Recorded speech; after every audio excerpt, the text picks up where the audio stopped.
So ఇప్పుడు చూస్తున్నట్టయితే big boss 8 season నడుస్తుంది.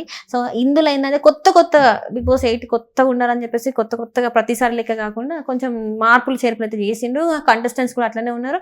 అండ్ ఇప్పుడు చూస్తున్నట్టయితే మరి ఈ కంటెస్టెంట్స్లో ఎవరు పోతుండ్రు ఇంటికి, అంటే ఫస్ట్ ఎలిమినేషన్ సాటర్డే సండే మనం చూస్తాం ఎట్లుంటుంది ఏందనేది. మరి ఈ వారం రోజులు ఆట తీరు చూసినాక మీకు ఏమనిపించింది, ఎవరు వెళ్తారు అనిపిస్తుంది మరి బయటికి? ఎలిమినేషన్ ఎవరవుతారో అనే మాట్లాడుకోవాలంటే ఫస్ట్ నామినేషన్లో ఎవరు ఉన్నారో చూసుకోవాలి. నామినేషన్లో ఉన్న వాళ్ళు విష్ణుప్రియ, అలాగే నాగమణికంఠ, నెక్స్ట్ అలాగే శేఖర్ భాష, పృథ్వీ, బేబక్క ఉన్నాడు, అండ్ ఆ అమ్మాయి సోనియా కూడా ఉంది. సో ఇప్పుడు ఎవరికి తక్కువ ఓట్స్ ఉన్నాయి అంటే ముందు నేను వెళ్తా అని చెప్పి ముగ్గురు కొట్లాడుకుంటున్నారు. లాస్ట్ 3లో సోనియా ఉంది, బేబక్క ఉంది, అలాగే శేఖర్ భాష ఉన్నాడు.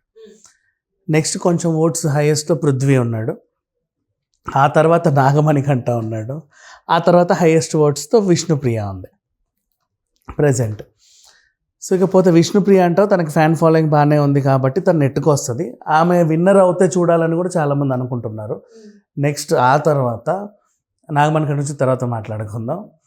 శేఖర్ భాష విషయానికి వస్తే ఆయన కూడా ఒక ఆరెంజ్ సీన్లోనే కొంచెం నెగిటివ్ అయ్యాడే తప్పితే నెగిటివ్ అవ్వలేదు, ఆయన చేసిన తప్పు అని ఆమె చెప్పింది అంతే. మిగతా అన్నిట్లోనూ తను రైట్ అండ్ లెఫ్ట్ బాగానే ఇస్తున్నాడు. నెక్స్ట్ ఆ తర్వాత సోనియా గురించి మాట్లాడుకుంటే ఇది ఒక మంచి స్పెషల్ ఇంట్రెస్టింగ్ క్యారెక్టర్. యాక్చువల్గా సోనియాని నామినేట్ చేసిన ప్రతి ఒక్కరు కూడా ఆమె ఎదిరించి మాట్లాడగలగట్ల. లాస్ట్కి వాళ్ళే తగ్గుతున్నారు, ఓకే ఇంకా నాకు దగ్గర మాట్లాడేదేం లేదు అని. తన పాయింట్ అలా రేస్ చేస్తుంది. ఈ అమ్మాయి ఎల్ఎల్బి చేసింది యాక్చువల్లీ, లాయర్. సో అండ్ మంచి సాఫ్ట్వేర్ ఇంజనీర్, అలాగే పబ్లిక్ వర్క్స్ డిపార్ట్మెంట్లో కూడా పనిచేస్తుంది. అండ్ ఇంకొకటి చెప్పిన ఆర్జీవి దిశ ఎన్కౌంటర్ని, ఆశా ఎన్కౌంటర్ అని తీశాడు కదా, అప్పుడు ఆ సినిమా చేసినప్పుడు ఆ స్టోరీకి ఆమెకి ఏదో అట్రాక్ట్ అయ్యి ఆ ఎన్కౌంటర్లో చనిపోయిన నలుగురిలో ఒక అబ్బాయి భార్యకి ఈ రోజు వరకు కూడా ప్రతి నెల 15,000 పంపిస్తుంది. ఇంకా చాలా సోషల్ వర్క్స్ బాగానే చేస్తుంది. Very good contestant, down to earth. మరి అట్లాంటప్పుడు ఎందుకు అరుస్తుంది? ఇదొక స్ట్రాటజీ. నేను చెప్తా, నేను ప్రతిసారి నువ్వు నాతో గొడవపడ్డ ప్రతిసారి నేను నిన్ను ఎదిరిస్తున్నా, నేనే గెలుస్తున్నాను, లాస్ట్ తగ్గుతున్నావు.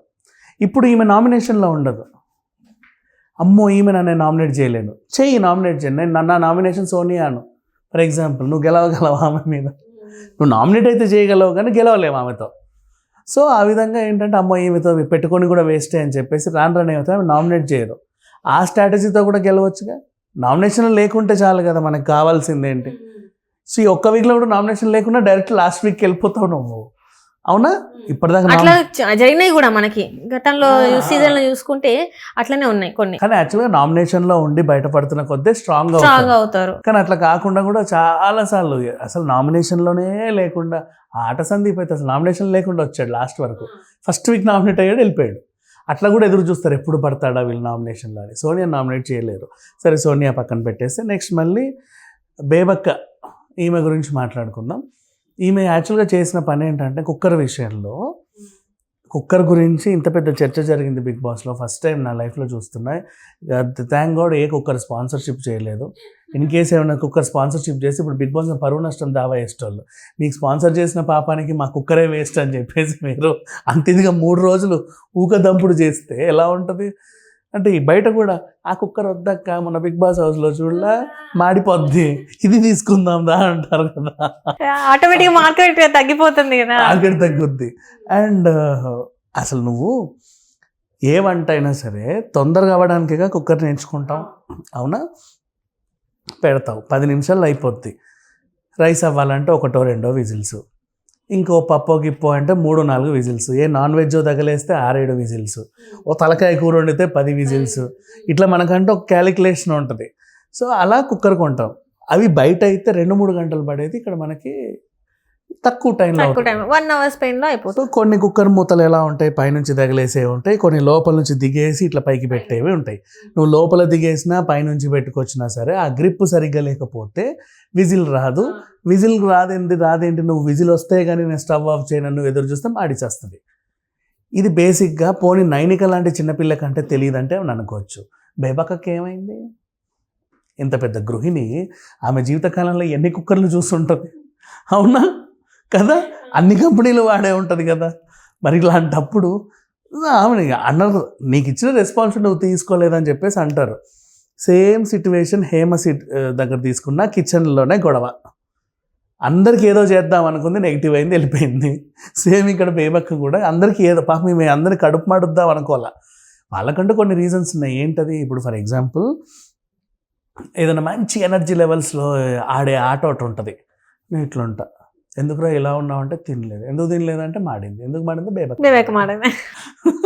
అదైతే రాజుగారికి 7 కొడుకుల స్టోరీ లాగా ఉంది. ఇప్పుడు ఈ టాస్క్ నేను ఆడకపోవడానికి కారణం బేబక్క, అందుకు నేను నామినేట్ చేశాను.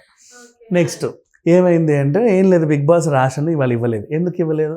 నిన్ను ఇచ్చాడు కదా, ఏమైంది? బేబక్క మాడగొట్టింది. ఇలాంటివి అంటే బిగ్ బాస్ రాషన్ పాడు చేసేది బేబక్క నామినేషన్. అంటే వీళ్ళకి నామినేషన్కి కరెక్ట్ పాయింట్స్ ఉన్నాయిలే, తప్పనిలేము, కానీ ఏదో పాయింట్ కావాలి కదా. కానీ పాపం ఆమె కావాలని చేయాల, అలా ఇరుక్కుంది. షీఈ్ అన్ఫిట్ అని నేను ఎందుకు అంటాను అంటే, నీకు కోన్ ఇచ్చి అటు చేర్చమ్మా అని అన్నప్పుడు నీ డ్రెస్సింగ్ వల్ల నువ్వు ఆడలేకపోయావు ఆట.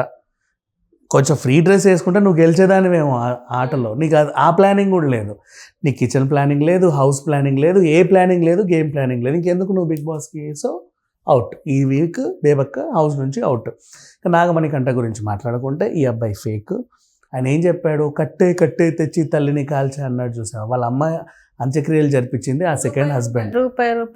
అంత్యక్రియలు బాగానే జరిగాయి. ఆ హస్బెండ్ ఉన్నాడు. ఈయన ఏదో అమ్మ శవనిలా పట్టుకొని వర్షంలో తడుచుకుంటూ వెళ్ళి కట్టెలు కాలబెట్టినట్టుగా చెప్పాడు స్టోరీ. అది అబద్ధం. ఆ చెల్లెలు చెప్తుంది మొత్తం వీడి ఫేక్ అని చెప్పేసి. అండ్ ఇక్కడ విగ్గు తీసేసి ఇది నా అసలు రూపం అన్నాడు. నేను ఇంకా ఎదురు చూసా, ఇది కూడా తీసేసి ఇది నా అసలు రూపం అని ఇంకేమైనా పీకుతాడేమో అని. పీకల సంతోషం.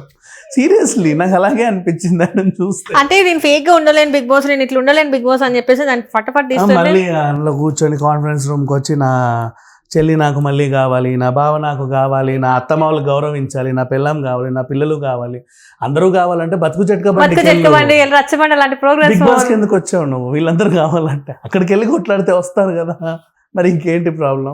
సో ఈ అబ్బాయి అన్ఫిట్ ఫర్ బిగ్ బాస్. తను యాక్చువల్. కానీ ఇప్పుడు వీకెండ్ ఏం జరుగుద్ది అంటే, నాగార్జున గారు అబ్బాయిని బుజ్జగించి, బాబు ఫస్ట్ ఇతను ఎలిమినేట్ చేస్తారు. ఆయన ఎలిమినేట్ అవుతాడన్న భయంతో ఇవన్నీ వాగుతున్నాడు కదా, ఆ భయంతో ఆయన ఎలిమినేట్ చేస్తాడు. స్టేజ్ మీదకి వచ్చిన తర్వాత ఏం చేస్తాడు అంటే, నువ్వు ఎలిమినేట్ అయ్యావు అంటే ఆయనకు ఏడ్చి గగ్గోలు పెడతాడు. సార్ నాకు ఇది పునర్జన్మ లాంటిది, అది ఇది అంటాడు. రా బాబు నిన్ను సీక్రెట్ రూమ్ పంపిస్తున్నామని సీక్రెట్ రూమ్కి వేస్తాడు. టీవీలో వీళ్ళు అందరు చూసేదంతా చెప్తాడు. వీళ్ళు ఏం చేస్తారు, అబ్బా పెద్ద శనిపోయిందిరా బాబా, ఏడుగుగొడ్డడు పోయాడు అని వీళ్ళు వాగుతారు. ఈ వాగుడంతా వాడు చూస్తే అక్కడే ఏడుస్తాడు, నన్ను ఇలా అనుకుంటున్నారు అని. వైల్డ్ కార్డ్ ఎంట్రీతో జ్యోతిరావు వస్తుంది, మన జ్యోతిరాయ్ వచ్చిన తర్వాత ఈయన కొంచెం కౌన్సిలింగ్ ఇచ్చి వీళ్ళిద్దరు కలిసి లోపలికి వెళ్తారు. సండే రోజు బేబక్క ఎలిమినేట్ అవుతుంది. మండే రోజు జ్యోతిరాయ్ హౌస్లోకి వస్తుంది. ఇది ఓవరాల్గా జరిగే సిచ్యువేషన్ ఇప్పుడు నెక్స్ట్ రాబోయేది. కానీ జ్యోతిరాయ్ రావడం కూడా పెద్ద నెగిటివ్. ఎందుకు చెప్పండి, ఆల్రెడీ 4 ఉన్నారు కన్నడ బ్యాచ్. ఇప్పుడు ఈమెను కూడా తీసుకెళ్తే Kannada batch versus Telugu batch అయిపోతుంది. అంటే కన్నడలో లేదా బిగ్ బాస్? అదే అర్థం కదా. చాలా మంది ఈసారి అన్నది కూడా మనం యూట్యూబ్ లో చూసుకుంటే కూడా ఏంటంటే, తెలుగు బిగ్ బాస్ లో ఈ ఇంగ్లీష్ మాట్లాడేది అసలు తెలుగు కంటెస్టెంట్స్ లేరు అని చెప్పేసి మాట్లాడుతున్నారు. రాదు ఓకే, నీకు కన్నడ వాళ్ళని తీసుకొచ్చేందుకు అక్కడ ఉంది కదా, నీకు బిగ్ బాస్ ఉంది. లేకంటే సరే పాపం వాళ్ళు వచ్చారు తీసుకుందాం అనుకోవచ్చు. అక్కడ మనకంటే సీనియర్ బిగ్ బాస్ అది సీజన్ 9, 10 నడుస్తూ ఉంటాయి. అక్కడ మనది ఇంకా 8. సో ఆ రకంగా చూసుకుంటే కన్నడ వాళ్ళని తీసుకోవడం ఒక నెగిటివ్ పాయింట్. ఇప్పుడు కన్నడ బ్యాచ్ అనే ముద్ర పడిందంటే ప్రేరణ ఎంత బాగా ఆడినా వేస్టే, నిఖిల్ ఎంత బాగా ఆడినా వేస్టే, పృథ్వీ ఎంత బాగా ఆడినా వేస్టే, యష్మి గౌడ్ ఎంత బాగా ఆడినా వేస్టే, వైల్డ్ కార్డ్లో వచ్చిన జ్యోతిరాయ్ ఇంపాక్ట్ కూడా వేస్ట్ అయిపోతుంది. అటువైపు సోనియా గెలుస్తుంది చాలా ఈజీగా, సింపుల్గా. ఆమె ఎందుకంటే అందరినీ డామినేట్ చేస్తూ ఉంది కాబట్టి రేపు వీకెండ్లో నాగార్జునని డామినేట్ చేసి, కన్ఫెషన్లో బిగ్ బాస్ని డామినేట్ చేసి గెలిచేస్తుంది. ఓవరాల్ గా జరిగేది ఇది సీన్ గా చెప్పాలి. మొత్తానికి అయితే బేబక్కకి ఈ వీక్ కొంచెం కష్టమే అంటారు. కష్టమే, బేబక్ అవుట్ ఫ్రమ్ ద హౌస్. ఇంకా రాసి పెట్టుకోండి, ఇంకా దాంట్లో ఇంకేం లేదు చేసి.